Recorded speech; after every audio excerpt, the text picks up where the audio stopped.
Hi, and welcome to a new tips and tricks episode for Forest Pack. In this instalment, we explain how to control animation applied to scattered objects. Forest Pack has 4 unique modes that enable you not only to scatter animated objects with significant memory efficiency, but also to randomize their starting frames, create offsets, and control playback using maps. We'll start the tutorial by looking at the principles of these 4 modes in detail, and then finish up by applying the techniques to this simple scene. Parts of this tutorial use Burcon maps and GrowFX. Don't worry though if you don't own GrowFX, we've included simplified plant animations using Max's native tools. If however you'd like to try GrowFX, a 30-day trial can be downloaded from our store.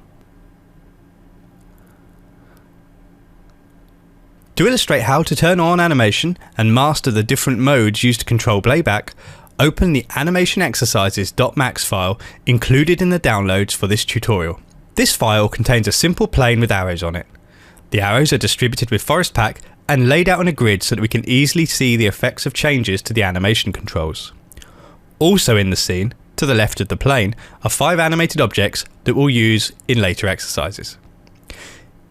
If you click on Manage Layers, you'll see there are 4, one for each of the animation modes. Unhide the layer called 1, Follow Geometry. To get started, scrub the animation bar. Nothing happens. This is because animation is off by default. So for the first step, let's enable an animation mode and ensure that we can preview it in the viewports. Select the Forest Pack object called FP Follow.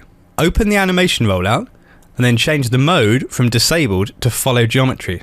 And now if you scrub the timeline, still nothing happens. However, if you render a few frames, the animation is working. This is to maintain performance. By default, Forest Pack doesn't preview the animation in the viewports. To enable viewport previews, uncheck Animate Only at Render Time from the bottom of the animation rollout. Now if you scrub the timeline, it works in the viewports and at render time exactly as expected. So in these exercise files, to make things clearer in the viewport, Forest Pack has been set to display the scattered objects as meshes.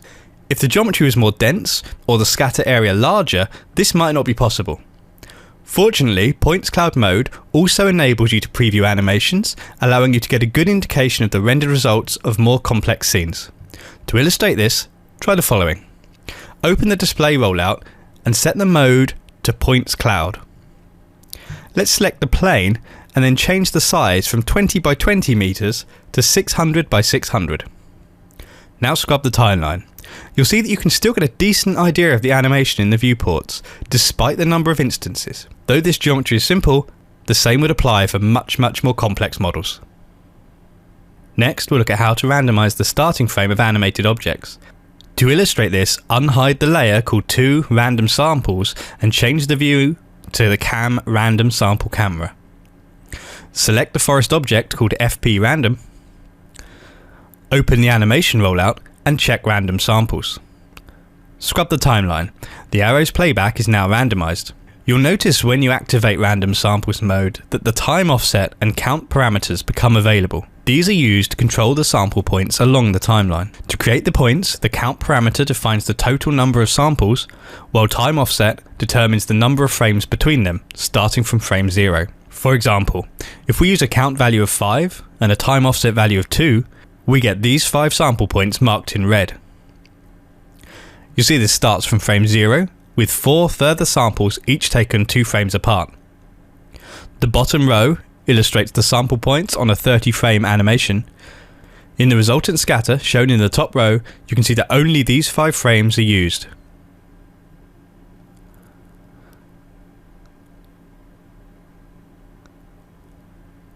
Let's try another example. We'll increase the time offset value to 5 and change the count to 6. This returns 6 samples at frames 0, 5, 10, 15, 20 and 25. And you can see in the top row, these are the ones randomly scattered by Forest Pack. These are still animated objects, remember. If you play the animations, they will start from these frames.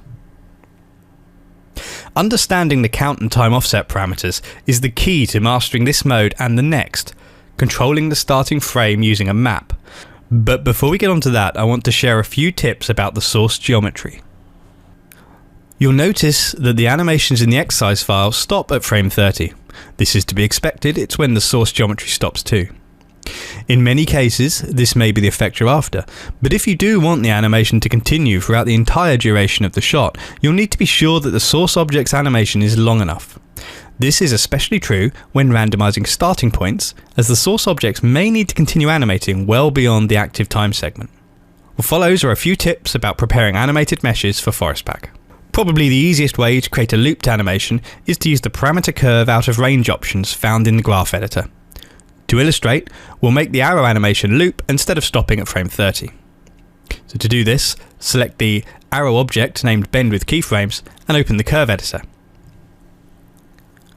From the control view on the left, locate the Bend with Keyframes object and expand the tracks until you can select Angle. Open the out of range types by clicking the icon or by going to Edit Controller Out of Range Types. And from the resultant dialog, select Loop. Note the change in the graph editor. It now shows a dotted line to indicate the new looped animation. This works well, but the repetition of a small loop can become obvious. As another option, some foliage animations lend themselves to using noise controllers. With these you can create a lot more variation, avoiding the obvious repetition of a keyframed loop, and the animation will never accidentally stop. To add a noise controller to create an arrow animation, select the second object, Bend with Noise Controller from the scene, and open the curve editor. From the controller view in the curve editor, locate Bend with Keyframes object and expand the tracks until you find Object Bend Angle. Right click on this and choose Assign Controller. From the resultant dialog, pick Noise Float. Using this, we can animate using noise, with control for strength and frequency. For this example, you're going to want a low frequency setting of about 0.01 and a strength of about 450, but you should feel free to play with these settings to get interesting alternate results. If you play the animation, the results of your changes to the noise controller can be previewed in real time, making it much easier to get a satisfactory result. When you're happy with it, close the dialog and the graph editor. This technique, coupled with the bend modifier, generates some reasonably decent wind animations for grass and ground cover plants. The non-grow effects grass and trees included in the scene files use this technique. The tree also uses a technique which involves selecting vertices with soft selection, then passing them up the stack to a noise modifier to create some smaller leaf animations. You'll find a link to a post explaining this technique in the written version of this tutorial. If you animate the rotation, translation or scale of an object and then add it to Forest Pack, you'll find that the animation is not used in the resultant scatter. This is due to some frightening matrix maths, but fortunately there's a simple workaround. Instead of animating the object directly, simply add an X-form modifier and animate the gizmo instead. This resultant animation is indistinguishable from animating the object directly and works flawlessly when added to Forest Pack. Many rigid animations comprise a hierarchy of multiple parts. Ideally, these should be combined into a single object before being scattered by Forest. Though Forest Pack can scatter groups, each item in a group is treated as an individual object, so it's unlikely the original position and orientation of the elements will be maintained. The easiest solution is to convert a collection of animated parts into a single proxy. This has the added benefit of caching the animation to disk, so it's very fast to load compared to calculating animation on the fly. In the included scene, instead of using a proxy for the radio telescope, we've actually animated the three parts using Railclone. It's a simple setup and there's nothing wrong with using animated Railclone objects inside of Forest Pack. The only step necessary to ensure the Railclone objects render correctly is to go to the display rollout and uncheck Use Instancing Engine. So after that detail, we're back to Forest Pack and looking at setting the starting frame with a map. Instead of allowing Forest Pack to randomly distribute sample points, you can use a grayscale map to precisely specify the placement of a sample point from which the animation will start. To illustrate this, if it's not already, open the Animation Exercises Max file and do the following. Unhide the layer called 3 Random by Map and change the view to Cam Random from Map Camera. Select the forest object called FP Random by Map. Open the animation rollout and check Random from Map. Click on the map slot and select a gradient ramp. Click play. You'll now get a wave effect from front to back. To modify the map, just instance it into the material editor. For example, you could rotate it so that the wave effect animates from side to side. These kinds of effects are great for animations of wind moving across grass, where you'll often see gusts travelling from one side of a field to the other. But before going any further, let's look at the theory of how this works. As in the previous example, the sample points are controlled using the time offset and count parameters to determine the number and frequency of sample points. With this mode, however, they are placed on the surface using a map.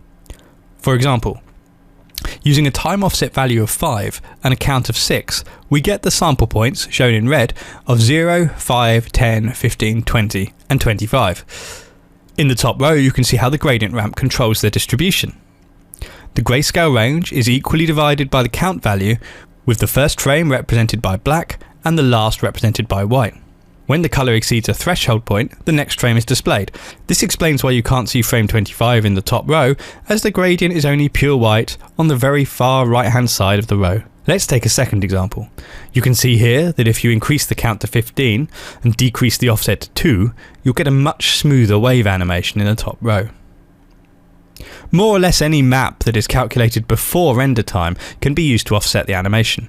In particular, noise maps are quite effective for creating wind animations across grass and large areas of forest. The final mode works a little differently.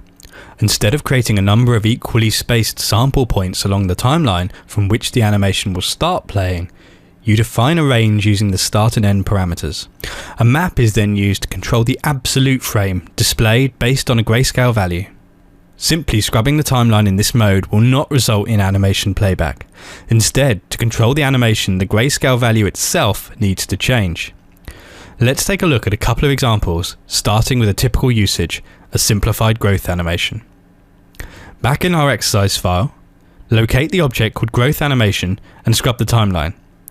Note that frames 0 to 30 are the growth animation, and frames 31 to 60 contain a loopable bend animation. Unhide the absolute by map layer and select the forest object called FP random. Open the animation rollout and check frame from map. For now we only want to look at the growth animation, so change the start value to 0 and the end value to 30. Then click on the map slot and select gradient ramp. To edit the gradient ramp, open the material editor and drag the gradient map to an empty map slot. Now in the gradient ramp parameters, select the middle flag and set the colour to black. Drag it slightly to the left, then create a second flag to the right. Set this one to white. You should now have a gradient with a large black area at the beginning and a large white area at the end, with a short transition in between. So from the materials coordinates rollout, next set the tiling to 0.2. And now we want to animate the gradient moving across the surface, so turn on auto key and animate the U offset value from 1 at frame 0 to -2 at frame 100. And play the animation. You'll see the arrows grow from the right to left, controlled by the grayscale map we just created. In some situations you may need a loop to play after the object has grown. This might be useful, for example, if you had a tree growth animation in a windy environment. This can be achieved by creating animated maps that loop only a portion of the timeline. As we've already seen, this object has a growth animation between 0 and 30, but also a looped bend animation between 31 and 60. If we use a range from 0 to 60 in Forest Pack, this means that the first half of the grayscale gradient ramp will control the growth, while the second half, mid-grey to white, will control the bend animation. This is easier to explain with an example. Change the white mid flag to mid-grey, that's 127, 127, 127. Go into the end flag, the final flag, and change this to the same. If you scrub the timeline now, you'll see that you've just got the first half, the growth animation. Now create another flag just after the mid-grey one and add a composite map texture. Click to color correct this texture, and using this map we can add a solid color. This actually has the benefit of being driven by float numbers rather than RGB values, which can give you more flexibility for longer animations. Between frames 0 and 30, animate the map changing from pure white to pure black. Next, we want to loop that color animation. So open up the graph editor, go to the Medit materials and find the gradient ramp we just created. Expand the track until you find the animated color channel. Select it and open your parameter curves out of range settings. Set it to loop, hit OK, and close the graph editor. If you look at the color swatch, you can see now the color is looping. Next, we want to add an output map, keeping the composite as a submaterial. Enable color map and set the first point to 0.5. This is because our animated color map was going from black to white, but actually we only want it to go from mid-grey to white. And because we're going to composite it with something else later, we don't want to animate just simply from mid-grey, because that would cause problems in the way in which we're going to use blending modes. If you scrub the timeline now, you can see it's starting to work, but there's some glitching. This is because we've only added this map to the first flag and not the last. So if we open up the properties, copy the output map, open the flags properties for the last one and paste it in as an instance, you now have a fixed area towards the end of the animation with an animated color.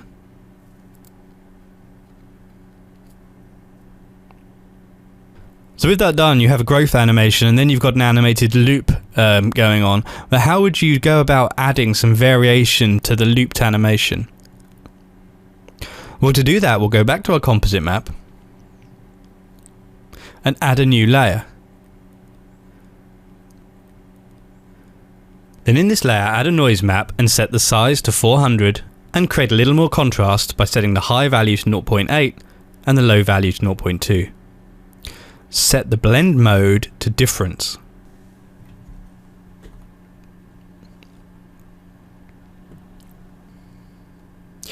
If you now play back the animation, you'll get a growth that transitions into a looped bend animation with some randomization added by the noise.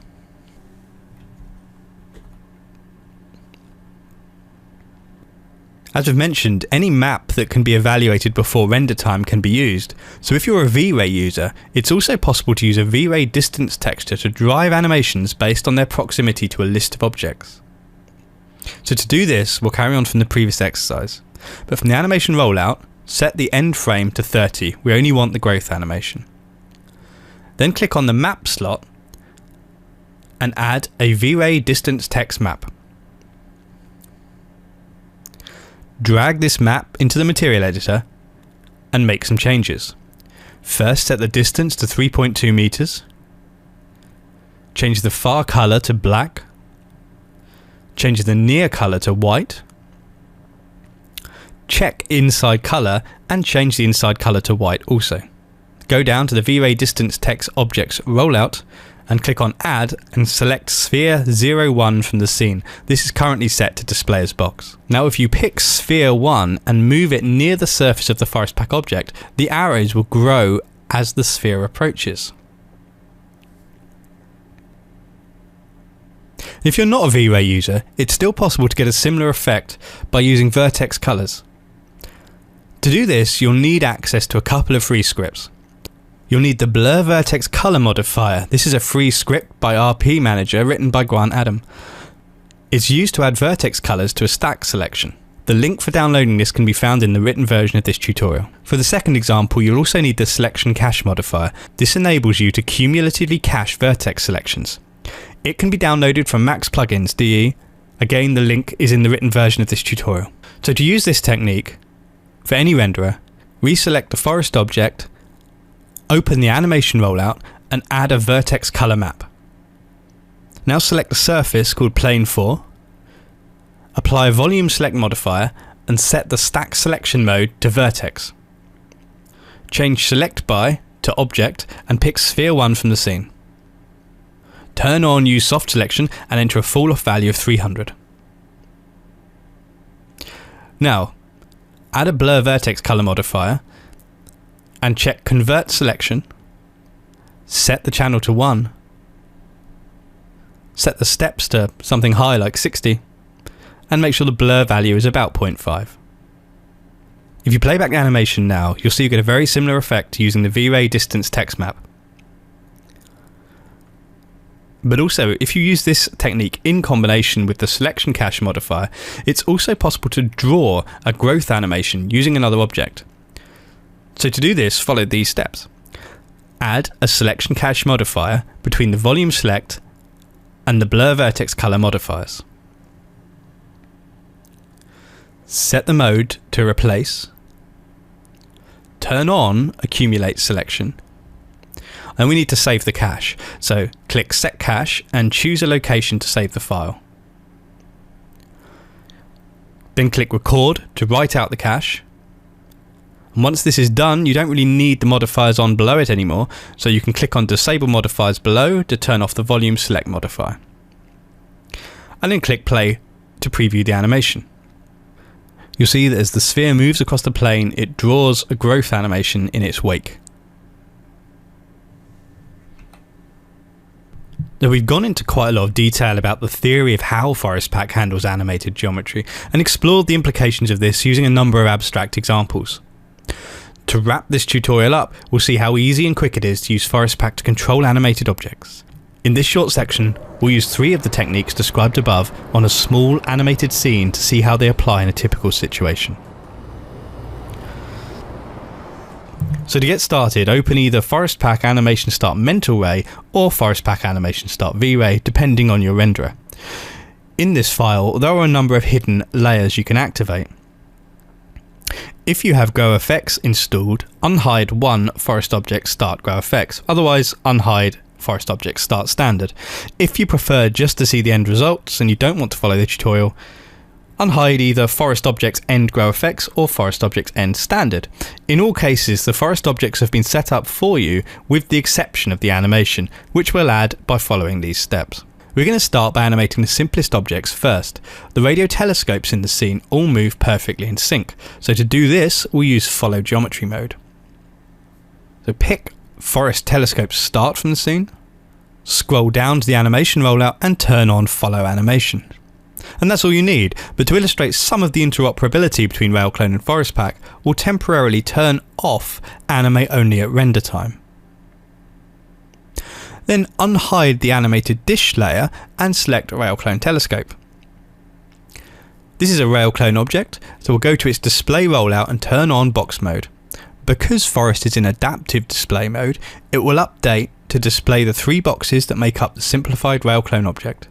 This will preview really quickly in the viewports, but will appear as a full mesh in renders without any need to adjust settings before render time. So that technique worked well for the telescopes, but even with good transform randomization, synchronized trees aren't going to look very convincing. Instead, we'll use random sample mode to create animation variation. To ensure that the animation looks sufficiently differentiated, always use a large time offset value. So select Forest Trees Start, open the animation rollout and check random samples, set the time offset to 15 or higher, and set the count to 6. And it's worth remembering that the count does have an impact on the amount of memory used. And the final one is probably the most complicated in the scene. We're going to look at animating the windswept grass. We want to simulate gusts of wind blowing across the landscape like waves. So in this section we'll create a custom grayscale map to use with the random from map mode. So select Forest Grass Start, and in the animation rollout turn on random from map and turn off Animate Only at render time. Though we can preview the animation effects in point cloud mode, to see even more clearly the effect of the map we're going to create, it can be helpful to temporarily substitute the plant geometry for something simpler. A useful trick, especially if you're a GrowFX user, is to create a low poly proxy object that contains roughly the same animation as the full geometry. With GrowFX, this is as easy as duplicating the object and deleting more or less everything except a single stem and the wind animation. Because this proxy object is driven by the same wind source as the high-res plants, we'll get a good indication of the finished animation without having to do costly and slow renders. So to further enable us to fine-tune the animation, we'll use a 25-meter patch to help visualize the effect. This has already been created and added to the forest object, so to enable it, go to the Areas rollout and turn off the surface area. Still in the Areas rollout, turn on Rectangle 6 and just adjust the viewport so you can clearly see the grass patch. Go to the Geometry rollout and select both items by clicking their names while holding down Control. click on the Custom Object Geometry Picker and select the GrowFX proxy from the scene.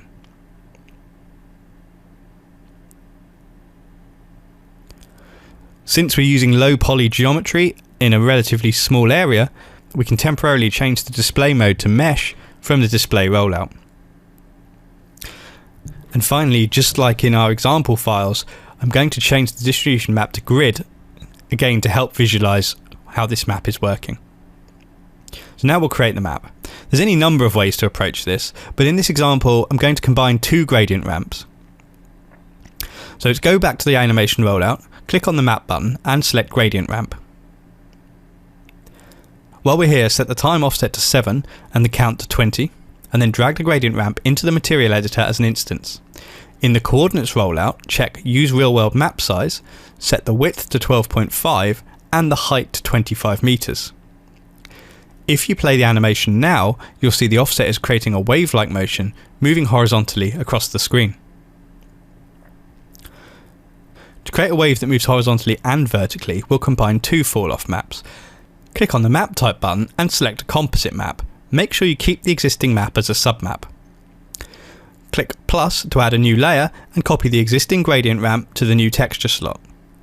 Rotate the copied gradient ramp by 90 degrees and adjust the width and the height settings so that the width is 25 meters and the height is 12.5. Go back to the composite map and change the top layer's blending mode to darken. If you play the animation now, you should see a wave effect running horizontally and vertically. Finally, to add a little variation, if you have got Burcon maps installed, you can use it to add some distortion. Click on the Map Type button and select Burcon Mapping, keeping the existing map as a submap. For some reason when you do this, Burcon Mapping always applies it to the distortion map slot instead of the main input, so move it over. Then change the type from the top to Explicit Map Channel Real World and rotate the map 45 degrees on the Z axis. In the distortion group, set the strength to 4, add a noise map to the distort map slot and set the noise map size to 30. Now if you play the animation, you'll see a highly randomized wave pattern that simulates wind. All that's needed now is to restore the correct distribution area and geometry settings. So in the display rollout, change the mode to points cloud.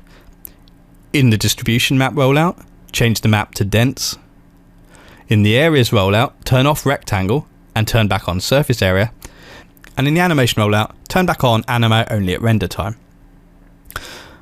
And finally, in the geometry rollout, replace the proxy object with the prairie grass and red fescue objects.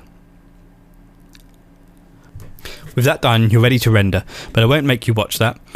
So this video represents the final render. The sky and mountains in the background have been added in After Effects, along with some basic post. But hopefully you can see using these techniques allows you a great deal of control when scattering animated objects. From simple synchronized animation to advanced manipulation of offsets and absolute playback using maps. In the last part we covered some basic uses in a real scene, but I hope you can see the creative potential of these techniques and that they help you to save time and produce great work. We'll be returning to animation in future installments and looking at more specific and unusual uses to these tools. In the meantime, stay tuned for future Forest Pack and Rail Clone training, or for more information about many aspects of Forest Pack's features, see our reference section, or visit the tutorials page for more tips and tricks videos and in-depth tutorials.